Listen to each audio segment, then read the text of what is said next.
Hey, what's up, people? Welcome to my review and analysis of Star Wars Darth Maul Death Sentence, which is a four-issue 2012 comic miniseries written by Tom Taylor and penciled by Bruno Redondo.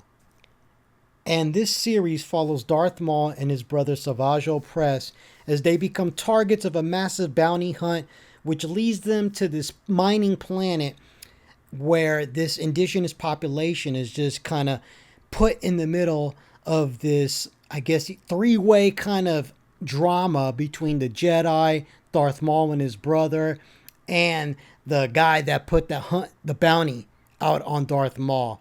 And there's this climactic event that's about to happen that involves the rising of three suns, which scorch the landscape of the entire planet.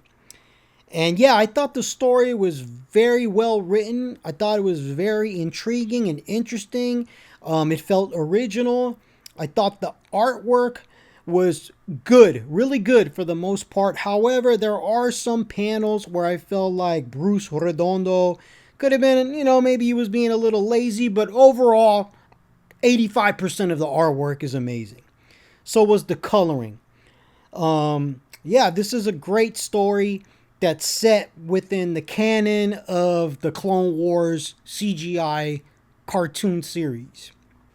Now, this era of Darth Maul is not really my favorite. My sensibilities have changed when the Clone Wars TV show came out and they brought Darth Maul back. I really thought it was exciting and cool, but in retrospect, I just prefer Darth Maul dead after the Duel of Fates, because bringing him back is just kind of ridiculous and so far-fetched, and I think it's just totally snowballed into this whole notion that we can bring people back anytime, lightsabers no longer kill people, kind of nonsense that has been prevalent in the Disney canon, and I think it all started here. I prefer Darth Maul.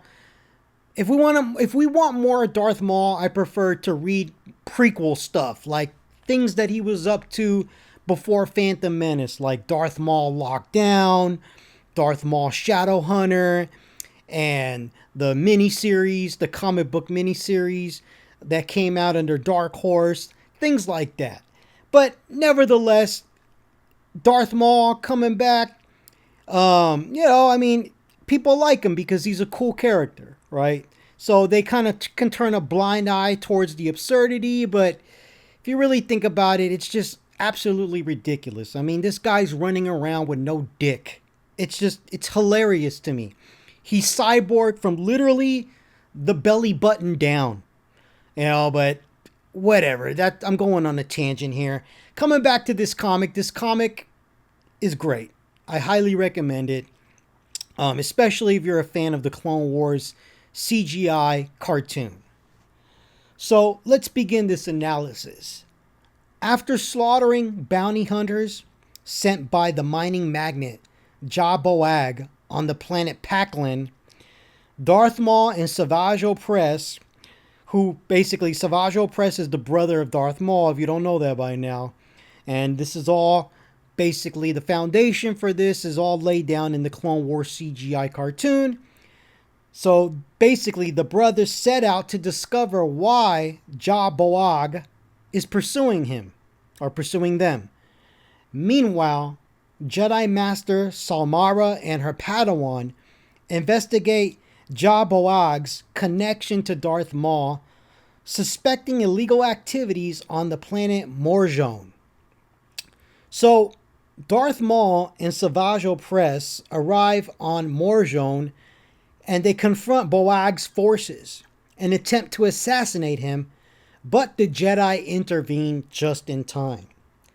And during the ensuing battle, Savage Opress is captured and frozen in carbonite, while Darth Maul is badly wounded after dueling Salmara's student, whose hands Darth Maul severs before escaping into the desert. I thought that was an epic fight. There's an earlier scene where basically Salmara is explaining to her student that the reason why Darth Maul was able to survive his basically being cut in half in Phantom Menace is because of his hatred. You know, whatever. It's stupid as hell if you ask me, but the point is there's like this kind of established connection between Samara and her Padawan, and she kind of goes into this battle kind of feeling like she can handle Darth Maul, only to get her hands cut off by Darth Maul. And I thought that was a badass sequence in this comic that really illustrated Darth Maul's ruthlessness. So again, Darth Maul escapes into the desert, and when he's in the desert, he is haunted by visions of Obi-Wan Kenobi cutting him in half years earlier during the events of the movie The Phantom Menace. Now, Darth Maul ultimately is discovered by the indigenous inhabitants of Morjon. They seek his aid in overthrowing Jah Boag, who basically has been exploiting them and driven them from their ancestral cave homes because of the mining operation. Now, Darth Maul agrees to help, but only if they assist him in rescuing Savage Opress. Now, as Darth Maul leads the natives in rebellion, he proves himself a ruthless and manipulative commander. He shows little regard for their lives and refuses to aid wounded followers, and even deliberately breaks a man's leg to make a point. So basically, he's just a ruthless commander.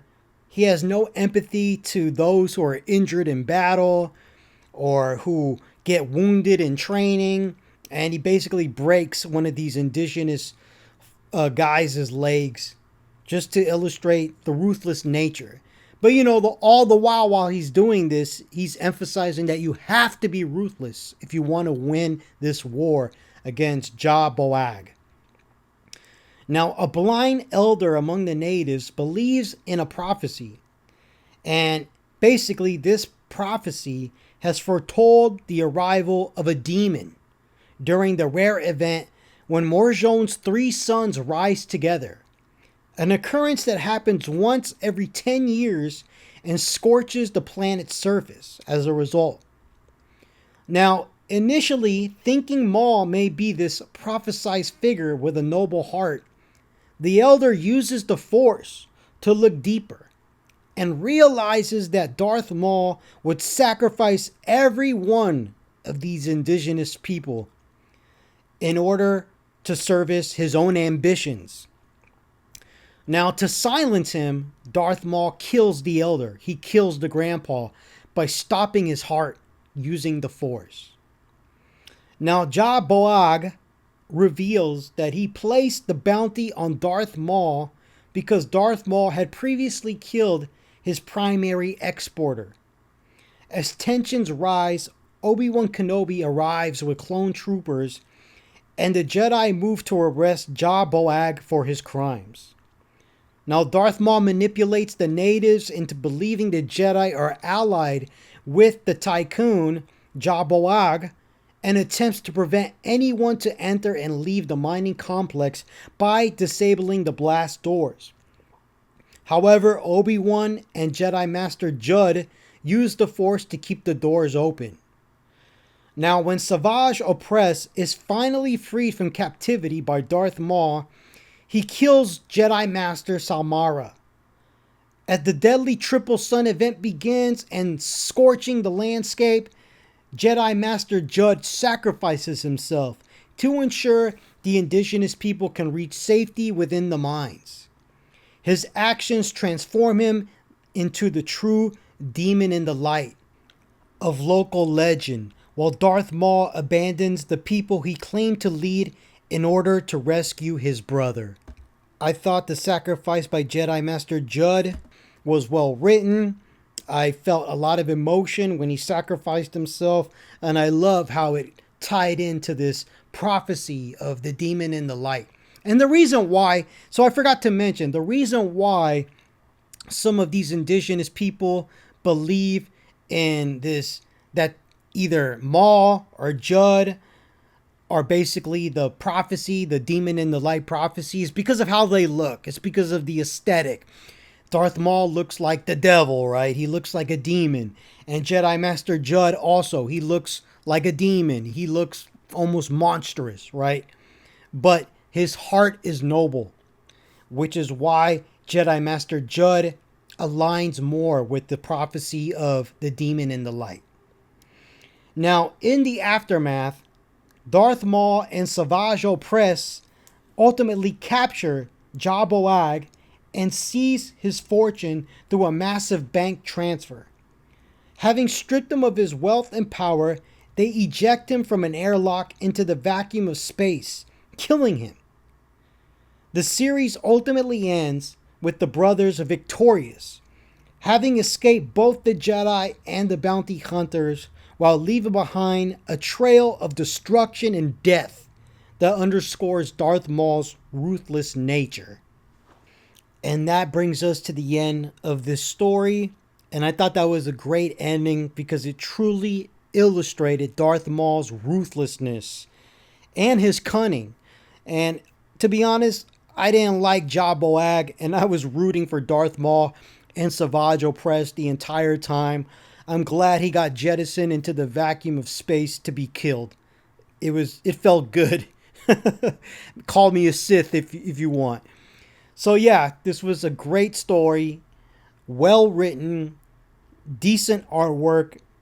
I give it easily an A-, and I highly recommend it, especially if you're a Darth Maul fan, and really if you're a Darth Maul fan of his interpretation or the version of him from the CGI Clone Wars cartoon. And I know they got the Darth Maul new CGI animated show out, so you're going to love this if you haven't read that. So thank you guys for listening to this video. If you enjoyed it, please like, subscribe, and share. Take care, people. And last but not least, may the Force be with you. One love.